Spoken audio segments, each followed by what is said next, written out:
नमस्कार। ये रामायण कथा पूरी तरह से श्रीमद् वाल्मीकि रामायण के ऊपर आधारित है। यदि आप इसका निरंतर श्रवण करते रहना चाहते हैं तो इस चैनल को सब्सक्राइब जरूर कर लें और आगे आने वाली सभी पॉडकास्ट के नोटिफिकेशन के लिए बेल आइकन को भी ज़रूर से प्रेस कर दें।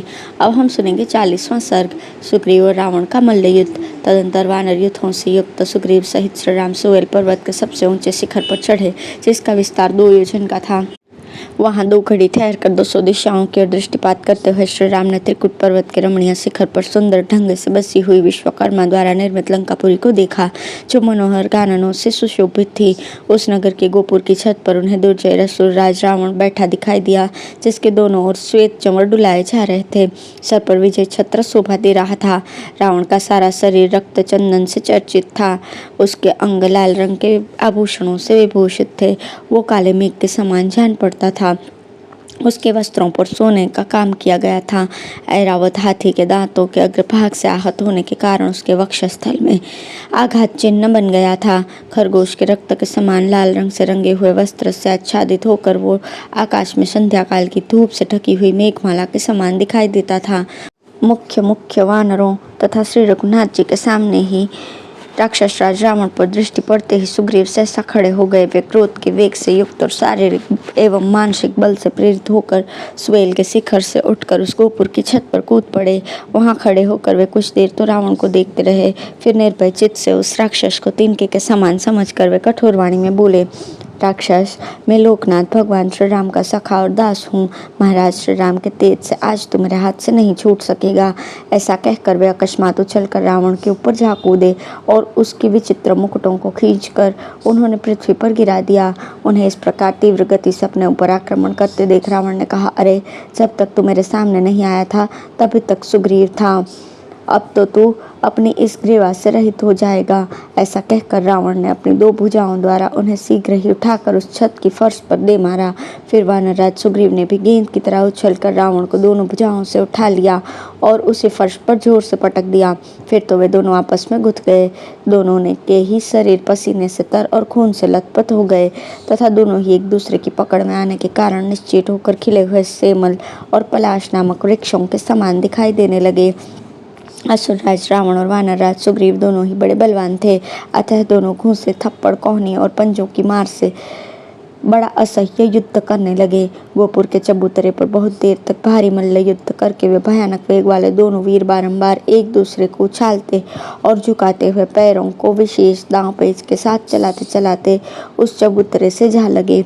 एक दूसरे को दबाकर परस्पर सटे हुए शरीर वाले वे दोनों योद्धा किले के परकोटे और खाई के बीच में गिर गए। वहां हांफते हुए 2 घड़ी तक पृथ्वी का आलिंगन किए पड़े रहे। तत्पश्चात उछलकर खड़े हो गए। फिर वे एक दूसरे का बारंबार आलिंगन करके उसे बाहुपाश में जकड़ने लगे। दोनों ही क्रोध, शिक्षा तथा शारीरिक बल से संपन्न थे, अतः उस युद्ध स्थल में कुश्ती के अनेक दांव पेच दिखाते हुए भ्रमण करने लगे। जिनके नए नए दांत निकले हुए से बाघ और सिंह के बच्चों तथा परस्पर लड़ते हुए गजराज के छोटे चूहों के समान वे दोनों वीर अपने वक्षस्थल से एक दूसरे को दबाते और हाथों से परस्पर बल आजमाते हुए एक साथ ही पृथ्वी पर गिर पड़े। दोनों ही कसरती जवान थे और युद्ध की शिक्षा तथा बल से संपन्न थे, अतः युद्ध जीतने के लिए उद्यमशील होकर एक दूसरे पर आक्षेप करते हुए युद्ध मार्ग पर अनेक प्रकार से विचरण करते थे। तथापि उन वीरों को जल्दी थकावट नहीं होती थी। मद वाले हाथियों के समान सुग्रीव और रावण गजराज के शुंडदंड की भांति मोटे एवं बलिष्ठ बाहुदंडों द्वारा एक दूसरे के दांव को रोकते हुए बहुत देर तक बड़े आवेश के साथ युद्ध करते और शीघ्रता पूर्वक पैंतरे बदलते रहे। वे परस्पर भिड़कर एक दूसरे को मार डालने का प्रयत्न कर रहे थे। जैसे 2 बिलाव किसी भक्ष्य वस्तु के लिए क्रोधपूर्वक स्थित होकर परस्पर दृष्टिपात कर बारंबार गुर्राते रहते हैं, उसी प्रकार रावण और सुग्रीव भी लड़ रहे थे।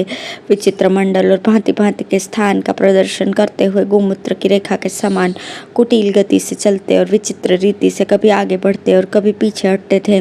वे कभी तिरछी चाल से चलते, कभी टेढ़ी चाल से दाएं बाएं घूम जाते, कभी अपने स्थान से हटकर शत्रु के प्रहार को व्यर्थ कर देते, कभी बदले में स्वयं भी दाव पेंच का प्रयोग करके शत्रु के आक्रमण से अपने को बचा लेते। कभी एक खड़ा रहता तो दूसरे चारों ओर दौड़ लगाते, कभी दोनों एक दूसरे के सम्मुख शीघ्रता पूर्वक दौड़कर आक्रमण करते, कभी झुककर या मेंढक की भांति धीरे से उछलकर चलते, कभी लड़ते हुए एक ही जगह पर स्थित रहते।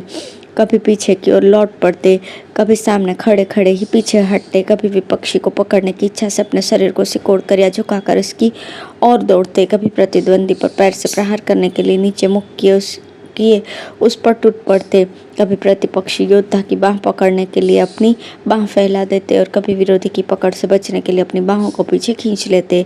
इस प्रकार मल्ल युद्ध की कला में परम प्रवीण वानरराज सुग्रीव तथा रावण एक दूसरे पर आघात करने के लिए मंडलाकार विचर रहे थे। इसी बीच में असुरराज रावण ने अपनी माया शक्ति से कार्य करने का विचार किया। वानरराज सुग्रीव इस बात को ताड़ गए, इसलिए सहसा आकाश में उछल पड़े। वे विजय उल्लास से सुशोभित होते थे और थकावट को जीत चुके थे। वानरराज रावण को चकमा देकर निकल गए और वहां खड़ा खड़ा वो देखता ही रह गया। जिन्हें संग्राम में कीर्ति प्राप्त हुई थी वे वानरराज सूर्यपुत्र सुग्रीव निशाचर पति रावण को युद्ध में थकाकर अत्यंत विशाल आकाश मार्ग का लंघन करके वानरों की सेना के बीच श्री रामचंद्र जी के पास आ पहुंचे। इस प्रकार वहां अद्भुत कर्म करके वायु के समान शीघ्रगामी सूर्यपुत्र सुग्रीव ने दशरथ कुमार श्री राम के युद्ध विषयक उत्साह को बढ़ाते हुए बड़े हर्ष के साथ वानर सेना में प्रवेश किया। उस समय प्रधान प्रधान वानरों ने वानरराज का अभिनंदन किया। इस प्रकार श्री वाल्मीकि निर्मित रामायण आदि काव्य के युद्ध कांड में 40वां सर्ग पूर्ण हुआ। धन्यवाद।